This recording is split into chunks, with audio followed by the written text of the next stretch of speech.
العلم هو النور الهادي والمفتاح لكل الخير من يرد الله به خيرا.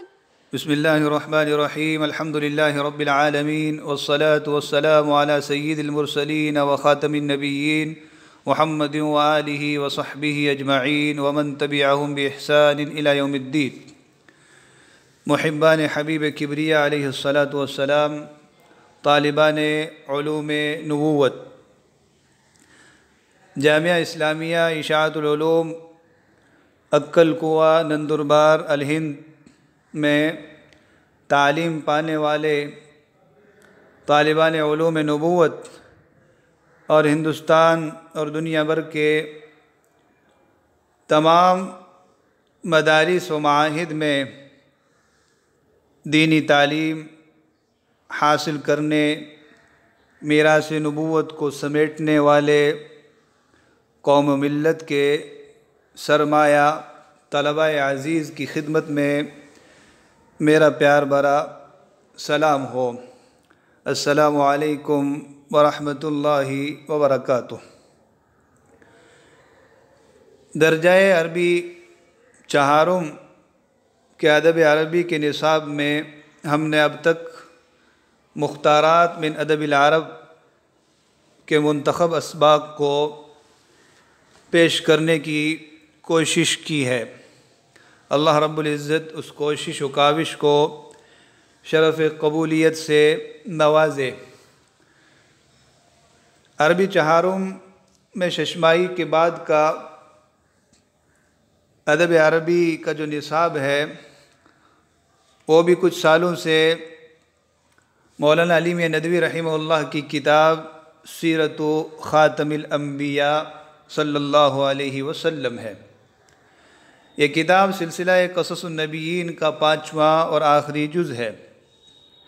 اس کتاب کو داخل نصاب کرنے کا مقصد یہ ہے کہ جہاں ایک طرف طلبہ عزیز معیاری ادب عربی سے لطف اندوز ہوں، اس سے اپنی صلاحیتوں اور اپنے ذوق کو جلا بخشیں، عربی تقریر و تحریر اور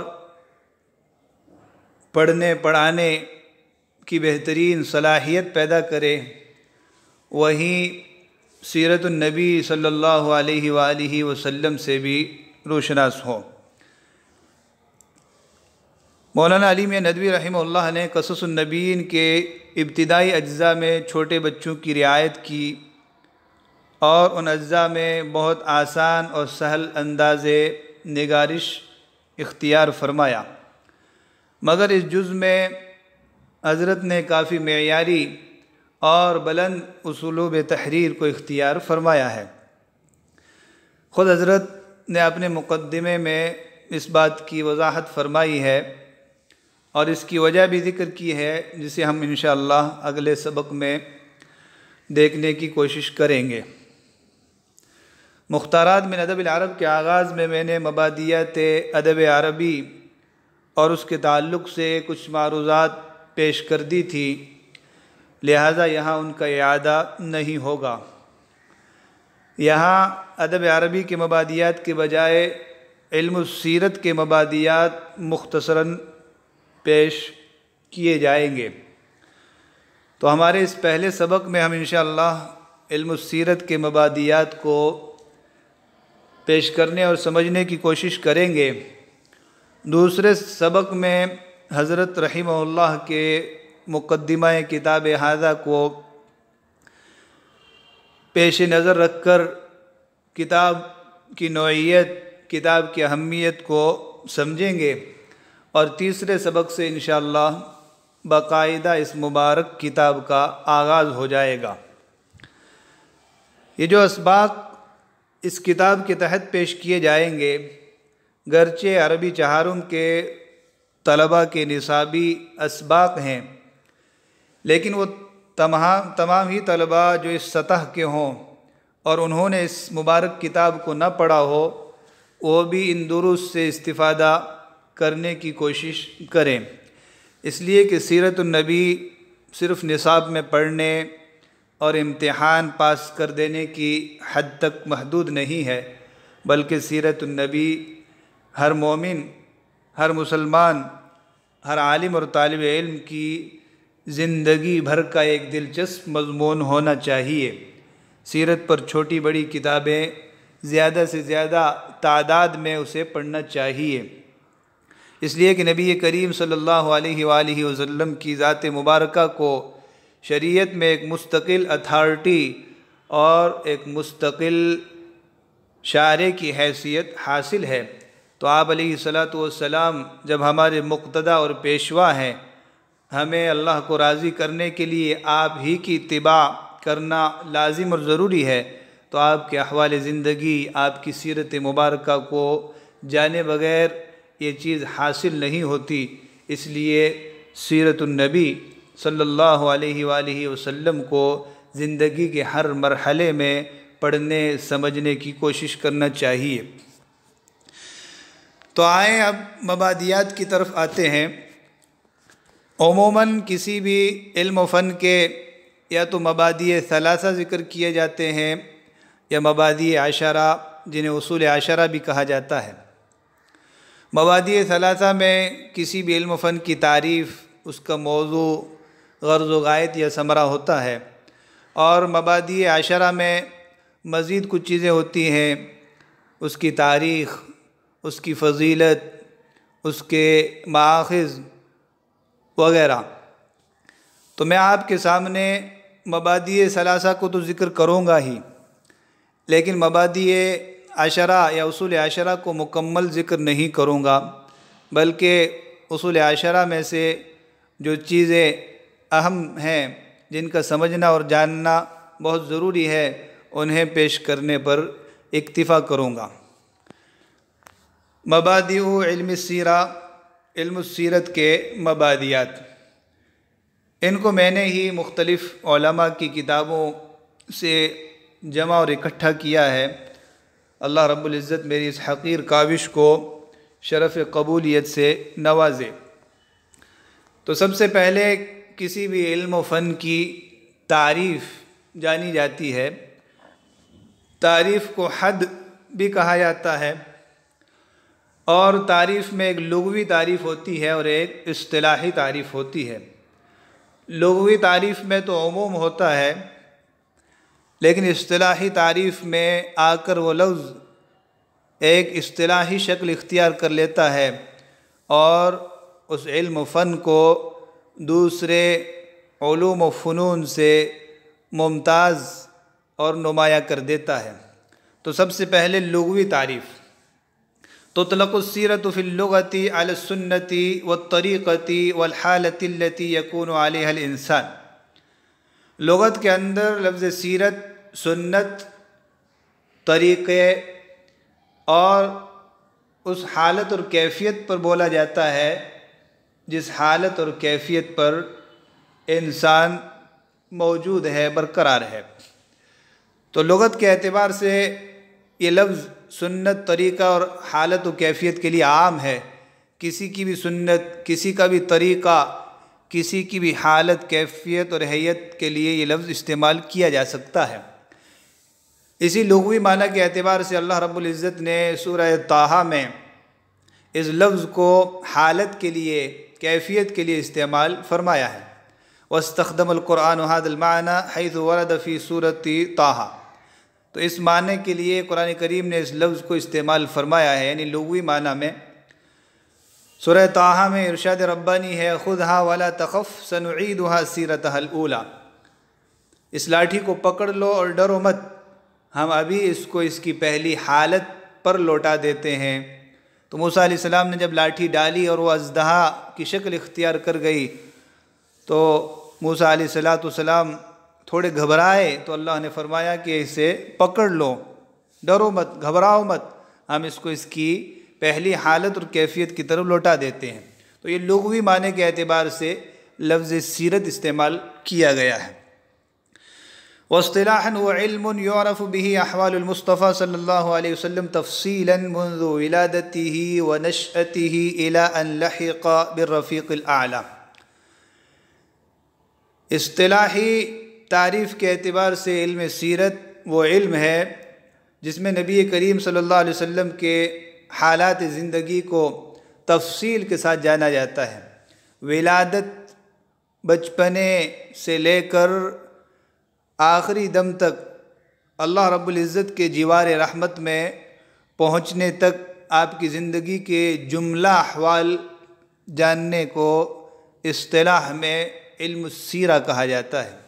اس میں آپ کی ولادت مبارکہ اور بلکہ ولادت سے پہلے بھی جو چیزیں پیش آئی، جو احوال پیش آئے، اس وقت کے عرب کی جو حالت اور کیفیت تھی، دنیا بھر کی جو صورتحال تھی، ان تمام چیزوں کو علم السیرت میں پیش کیا جاتا ہے۔ آپ کی ولادت، آپ کا بچپنا، آپ کی جوانی، آپ کی ازدواجی زندگی، آپ علیہ الصلاۃ والسلام کے مغازی اور سرایا، غزوات، ان تمام چیزوں کو بھی علم السیرت میں پیش کیا جاتا ہے۔ اسی لیے علم السیرت کو علم المغازی سے بھی تعبیر کیا جاتا ہے۔ علماء نے مستقل کتاب المغازی وغیرہ کے اعتبار سے کتابیں بھی لکھی ہیں۔ تو ہماری یہ ایک تعریف ہے، اور دوسری تعریفیں بھی کی گئی ہیں۔ احوال المصطفیٰ میں ساری کی ساری چیزیں آ گئی، آپ کے مغازی، سرایا اور جملہ احوال زندگی اس میں داخل ہیں۔ تو آپ اس تعریف کو یاد کر لیں، وہ علم یعرف به احوال المصطفیٰ صلی اللہ علیہ وسلم تفصیلاً، وہ ایسا علم ہے جس کے ذریعے نبی کریم صلی اللہ علیہ وسلم کے حالات کو تفصیل کے ساتھ جانا جاتا ہے۔ منذ ولادتہ و نشأتہ، پیدا ہونے، نشو نما چڑھنے سے لے کر الی ان لحق بالرفیق الاعلیٰ، یہاں تک کہ آپ رفیق اعلیٰ سے جا ملے۔ تعریف کے بعد کسی بھی علم و فن کا موضوع متعین کیا جاتا ہے کہ اس علم و فن میں کس چیز سے بحث کی جاتی ہے، تو جو چیز بھی اس علم و فن میں زیر بحث آئے وہی اس کا موضوع ہوتا ہے۔ تو الموضوع هو حیات النبی صلی اللہ علیہ وسلم، علم السیرت کا موضوع نبی کریم صلی اللہ علیہ وسلم کی حیات مبارکہ ہے۔ اس لیے کس علم میں آپ علیہ الصلاۃ والسلام کی حیات مبارکہ سے ہی بحث کی جائے گی۔ تعریف موضوع کو جاننے کے بعد غرض و غایت، جس کو ثمرہ سے بھی تعبیر کیا جاتا ہے، اس کا جاننا بھی ضروری ہے تاکہ معلوم ہو کہ اس علم و فن کے پڑھنے اور سیکھنے سے کیا کچھ منافع اور فوائد حاصل ہوں گے۔ اس سے مزید اس علم و فن کے حصول میں دلچسپی بھی پیدا ہوتی ہے۔ تو ثمرتہ، علم السیرت کا ثمرہ، اس کی غرض و غایت، هو الاطلاع على هدیہ صلی اللہ علیہ وسلم والاقتداء به فی ذلک، آپ علیہ الصلاۃ والسلام کی ہدی پر مطلع ہونا اور اس ہدی میں آپ کی اقتداء کرنا۔ ہدی ایک بہت جامع لفظ ہے جو آپ علیہ الصلاۃ والسلام کی ہدایات، تعلیمات، کردار، طرز زندگی، ساری چیزوں پر بولا جاتا ہے۔ تو آپ علیہ الصلاۃ والسلام کی ہدی پر مطلع ہونا یعنی آپ کی تعلیمات پر، آپ کی ہدایات پر، آپ کی کردار، آپ کی سیرت وغیرہ پر مطلع ہونا، اور مطلع ہونے کا فائدہ ان تمام چیزوں میں آپ کی اقتداء کرنا ہے۔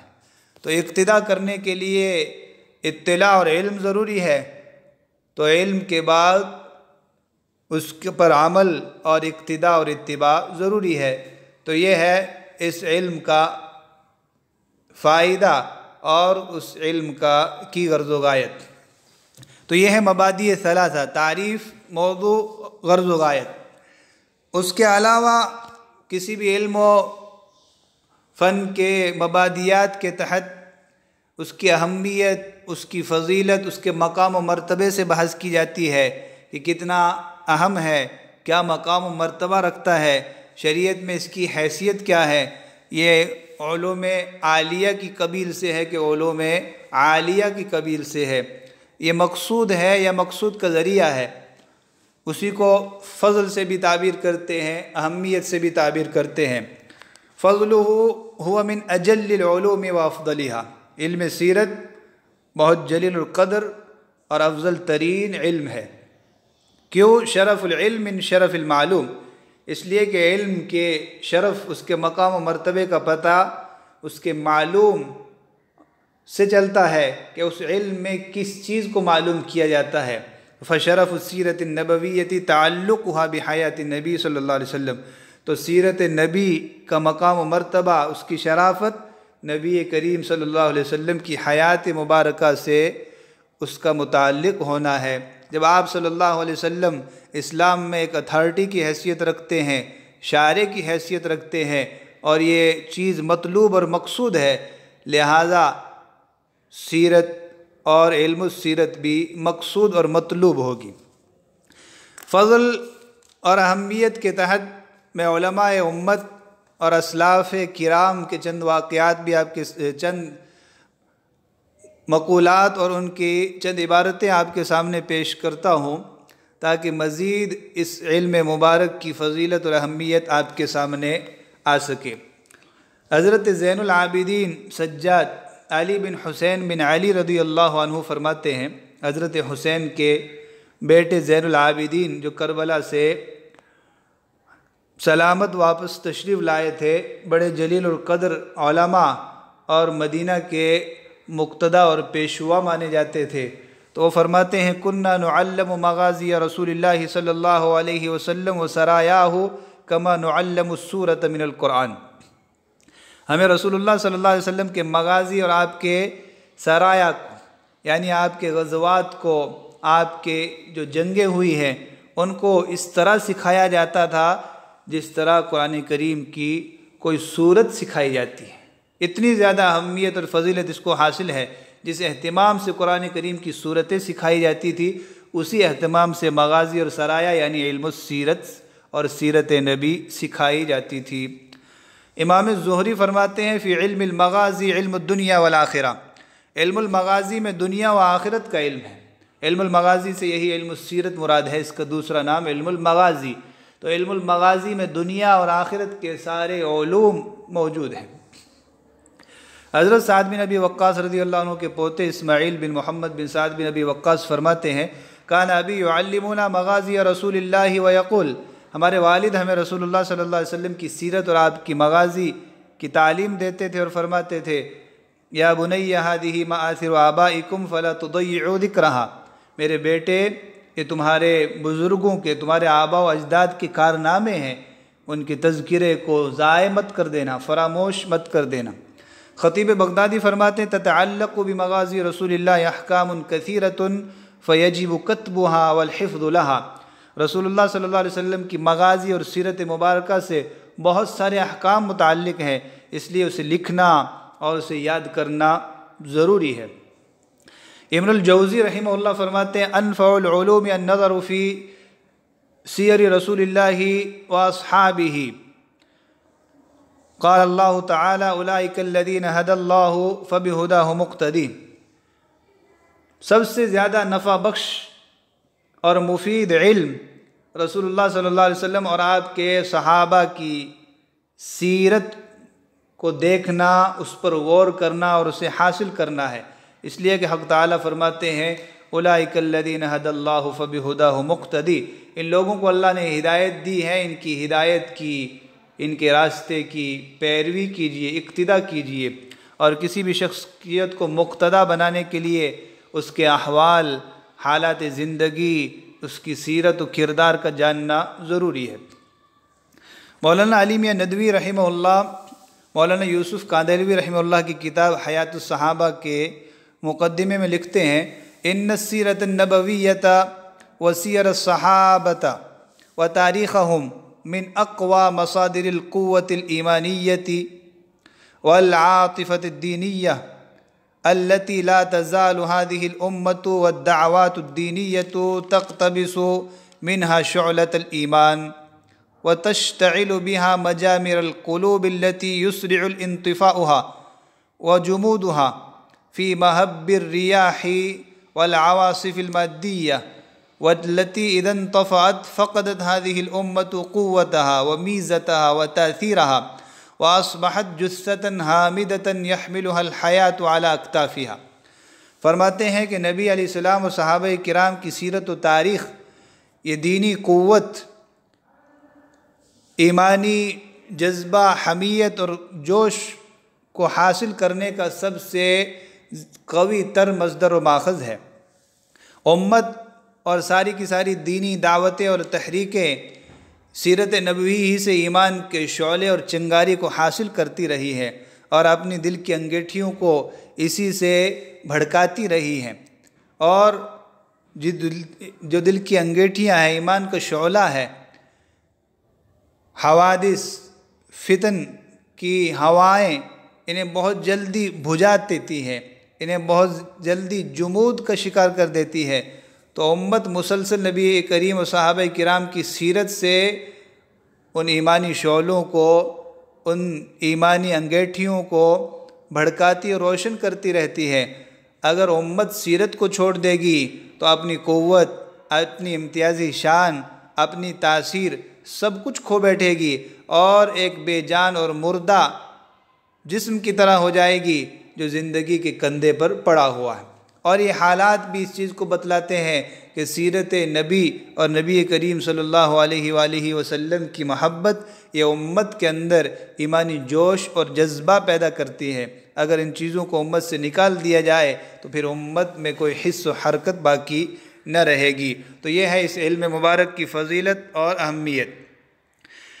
آگے یہ چیز دیکھی جاتی ہے کہ اس علم و فن کے مصادر کیا ہیں، یہ کہاں سے لیا گیا ہے، اس کا ماخذ منہ کیا ہے، اس کو استمداد بھی کہا جاتا ہے۔ تو سیرت نبوی کے جو اہم ترین مصادر ہیں ان میں سب سے پہلا مصدر القرآن الکریم، قرآن کریم ہے۔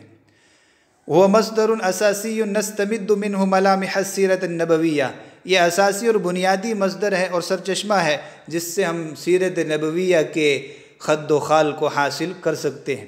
فقط تعرض القرآن لنشأتہ، قرآن کریم نے آپ صلی اللہ علیہ وسلم کی نشو و نما پانے کی زندگی سے بحث کی ہے اور کہا الم یجدک یتیما فآویٰ ووجدک ضالا فہدیٰ کما تعرض لاخلاقہ الکریمۃ العالیہ، جیسا کہ قرآن کریم نے آپ کے بلند اور عظیم اخلاق سے بحث کی اور فرمایا وَإِنَّكَ لَعَلَىٰ خُلُقٍ عَظِيمٍ۔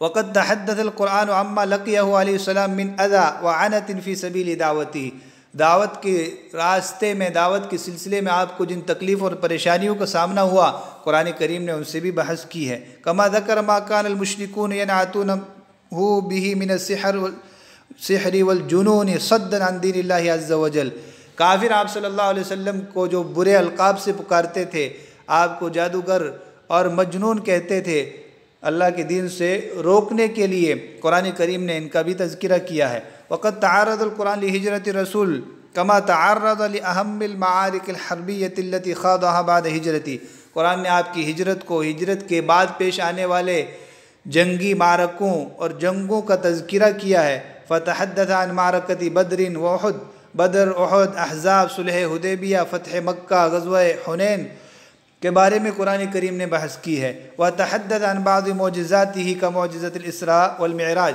اور آپ کے بعض معجزات سے بھی قرآن کریم نے بحث کی ہے، جیسے اسراء اور معراج کا معجزہ، اور خود قرآن کریم نبی کریم صلی اللہ علیہ وآلہ وسلم کا سب سے بڑا معجزہ ہے۔ مولانا ابوالکلام آزاد رحمہ اللہ تذکرہ میں لکھتے ہیں کہ اگر دوسرے مآخذ سیرت کو چھوڑ کر صرف قرآن کریم سے آپ کی سیرت کو مرتب کیا جائے تو ایک جامع اور مانع سیرت مرتب ہو سکتی ہے۔ تو سیرت کا سب سے اہم، اساسی اور بالکل صاف و شفاف مصدر و ماخذ قرآن کریم ہے۔ دوسرا ماخذ السنت النبویہ، السنت النبویۃ التی تتضمنها کتب الاحادیث، نبی کریم صلی اللہ علیہ وسلم کی سنت مبارکہ، احادیث مبارکہ، یہ سیرت نبوی کا دوسرا بڑا ماخذ ہے۔ اس کو حدیث کی کتاب میں جیسے صحاح ستہ اور اس کے علاوہ اور دوسری جو کتابیں ہیں، تو ان کتابوں میں نبی کریم صلی اللہ علیہ وسلم کی حیات مبارکہ، آپ کی سیرت سے بحث کی گئی ہے۔ تو سیرت نبوی، یہ سنت نبوی، احادیث مبارکہ کی کتابیں، یہ سیرت نبوی کا دوسرا بڑا ماخذ ہے۔ تیسرا ماخذ الشعر العربی المعاصر لعہد الرسالہ، نبی کریم صلی اللہ علیہ وسلم کے عہد مبارک میں جو عربی شعر ہے، عربی شعراء کا کلام ہے، وہ بھی آپ صلی اللہ علیہ وسلم کی سیرت مبارکہ کا ایک بڑا مصدر اور ماخذ ہے۔ مما لا شک فیہ ان المشرکین قد ہاجموا الرسول ودعوتہ علی السنۃ شعراء، مشرکین عرب نے آپ صلی اللہ علیہ وسلم اور آپ کی دعوت پر جو حملہ کیا تو وہ اپنے فصیح البیان بلیغ الکلام شعراء کی زبانی کیا، تو آپ صلی اللہ علیہ وسلم نے بھی حضرت حسان اور دوسرے مسلمان شعراء کو ان کا جواب دینے اور ان کا رد کرنے کا حکم فرمایا۔ تو حضرت حسان، عبداللہ بن رواحہ اور دوسرے جو صحابہ ہیں تو ان کے کلام میں آپ صلی اللہ علیہ وسلم کی سیرت کا ایک بڑا حصہ ہے، اس لیے اس کو سیرت نبوی کا ایک ماخذ قرار دیا گیا۔ حضرت کعب بن زہیر رضی اللہ عنہ نے آپ صلی اللہ علیہ وسلم کے سامنے آپ کے اوصاف مبارکہ کو پیش کیا بانت سعاد والے قصیدے میں۔ تو یہ سارے قصائد اور اس وقت کے عربی شعر، اسی طرح آپ صلی اللہ علیہ وسلم کی حیات مبارکہ پر جو مراثی کہے گئے، جو شعری قصیدے کہے گئے، ان سب میں آپ صلی اللہ علیہ وسلم کی سیرت مبارکہ، آپ صلی اللہ علیہ وسلم جس ماحول میں رہے، نشو و نما پائے، اور اسلامی عقیدے نے شروع زمانے میں جہاں نشو و نما پائی، ان سارے نشیب و فراز کو سمجھنے کے لیے ایک بڑا ماخذ عربی شعر ہے۔ سیرت نبوی کا چوتھا ماخذ سیرت کی کتابیں ہیں، اور یہ بے شمار ہیں، عربی زبان میں بھی لکھی گئی، اس کے علاوہ دنیا کی ساری زبانوں میں لکھی گئی۔ تو عربی زبان کی چند کتابوں کا میں آپ کے سامنے تذکرہ کروں گا۔ مولانا علی میاں ندوی رحمہ اللہ نے اپنی اس کتاب کو سیرت ابن ہشام سے ہی لیا ہے، تو سیرت ابن ہشام کو ایک آسان انداز میں حضرت رحمہ اللہ نے پیش کیا، اور یہ سیرت نبوی کا ایک بہت بڑا ماخذ اور بہترین اور مستند مصدر ہے۔ تو سیرت ابن ہشام، عبد الملک بن ہشام کی یہ کتاب ہے، جس کی شرح ہے روض العنف امام سہیلی اندلسی۔ تو یہ کتابیں بہت بہترین کتاب ہیں، اس سے نبی کریم صلی اللہ علیہ وسلم کی پوری حیات مبارکہ کو آپ سمجھ سکتے ہیں۔ اسی طرح ایک کتاب عیون الاثر فی فنون المغازی والشمائل والسیر، ابن سید الناس کی بہترین کتاب ہے، جس سے مولانا ادریس کاندھلوی رحمہ اللہ نے سیرت المصطفیٰ میں بہت زیادہ استفادہ کیا ہے، اور جا بجا اس کے حوالے ملتے ہیں۔ زاد المعاد فی ہدی خیر العباد، امام ابن القیم جوزی رحمہ اللہ کی کتاب انتہائی بہترین، انتہائی شاندار کتاب ہے۔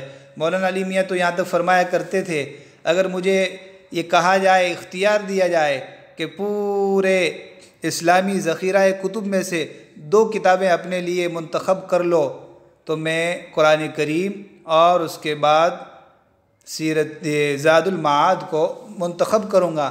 فرماتے تھے کہ میری اتالیق ہے، میری گھر کی کتاب ہے، گھر کا معلم ہے، اس نے مجھے اٹھنا بیٹھنا کھانا پینا، زندگی کے تمام شعبوں کو، زندگی کے تمام آداب اور سنتوں کو سکھایا۔ تو یہ بہت بہترین کتاب ہے۔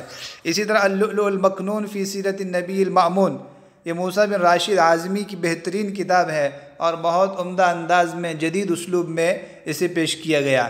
اسی طرح ایک اچھی کتاب ہے فقہ السیرت النبویہ، محمد سعید رمضان بوطی رحمہ اللہ کی، بہت ہی عمدہ کتاب ہے۔ اور بھی بہت ساری کتابیں ہیں، مختصراً چند اہم کتابوں کو آپ کے سامنے پیش کر دیا گیا۔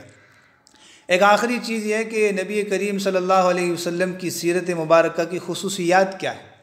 اور انبیاء کی بھی سیرتیں ہیں، اور بڑی شخصیتوں کی بھی سیرتیں ہیں، ان کی زندگی اور ان کے سوانح کو بھی لکھا گیا۔ تو ان کے سوانح، ان کی سیرت و نبی علیہ السلام کی سیرت کے مابین امتیازات کیا ہیں۔ تو بہت سارے خصائص ہیں نبی علیہ السلام کی سیرت، جس خصائص نے آپ کی سیرت کو ایک عجوبہ بنا دیا، ایک ایسی چیز بنا دیا جو دنیا کی کسی بڑی شخصیت اور کسی بڑے قائد کی زندگی میں نہیں ملتی۔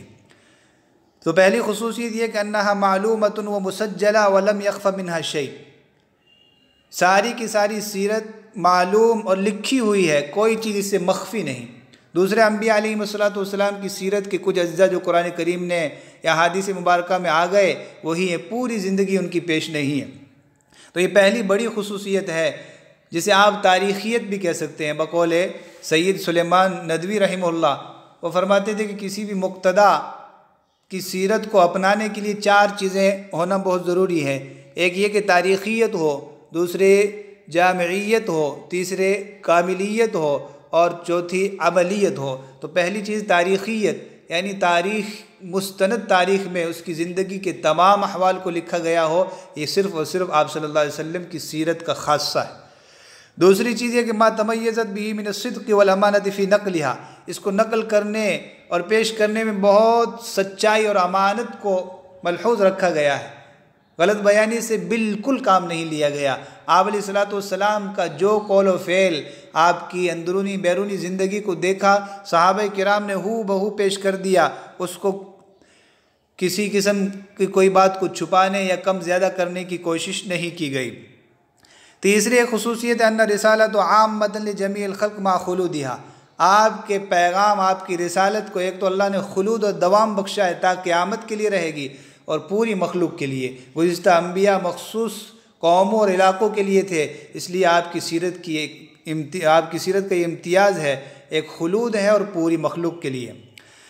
چوتھی خصوصیت کمالها بلا ریب او نقص او ضعف او خلل، آپ کی سیرت بالکل کامل و مکمل ہے، اس میں کوئی عیب، کوئی نقص، کوئی کمزوری، کوئی خلل، کوئی ایسا پہلو نہیں ہے جسے ہم شرما کر دوسروں سے مخفی رکھیں کہ یہ وہ پہلو ہے جس کو ہم چھپائیں، ایسا نہیں ہے۔ آپ صلی اللہ علیہ وسلم کی حیات مبارکہ اور سیرت میں کمال ہی کمال ہے، کوئی ایسی چیز نہیں ہے جسے ہم چھپائیں اور شرمائیں کہ دوسروں کے سامنے یہ بات پیش آئے گی تو وہ کیا کہیں گے، ایسی کوئی بات نہیں ہے۔ پانچویں چیز شمولها لجمیع نواحی الحیات مع الوضوح التام فیہا، زندگی کے تمام گوشوں، تمام شعبوں کو شامل ہے اور ہر شعبے میں مکمل وضاحت اور واضح اور صاف ہے، اس میں کوئی گنجلک، کوئی مخفی پہلو نہیں ہے۔ تو سید سلیمان ندوی رحمہ اللہ نے جن چار چیزوں کو پیش کیا تھا کہ تاریخیت ہونی چاہیے، اس میں جامعیت ہونی چاہیے، اس میں کاملیت ہونی چاہیے اور اس کے اندر عملیت۔ آپ صلی اللہ علیہ وسلم نے جو کچھ کہا وہ سارا کا سارا آپ نے کر کے دکھایا، تو آپ کے نے جو کچھ کہا یا جو کچھ کر کے دکھایا اسی کی تاریخ کا نام تو سیرت ہے۔ تو یہ ہے نبی کریم صلی اللہ علیہ وسلم کی سیرت مبارکہ کے چند مبادی جنہیں میں نے آپ کے سامنے پیش کیا ہے۔ وصلی اللہ وسلم علی نبینا محمد وعلی آلہ وصحبہ اجمعین۔ السلام عليكم، لا تنسوا الاعجاب بالفيديو والاشتراك في القناة تشجيعا لنا لنستمر بنشر المزيد إن شاء الله.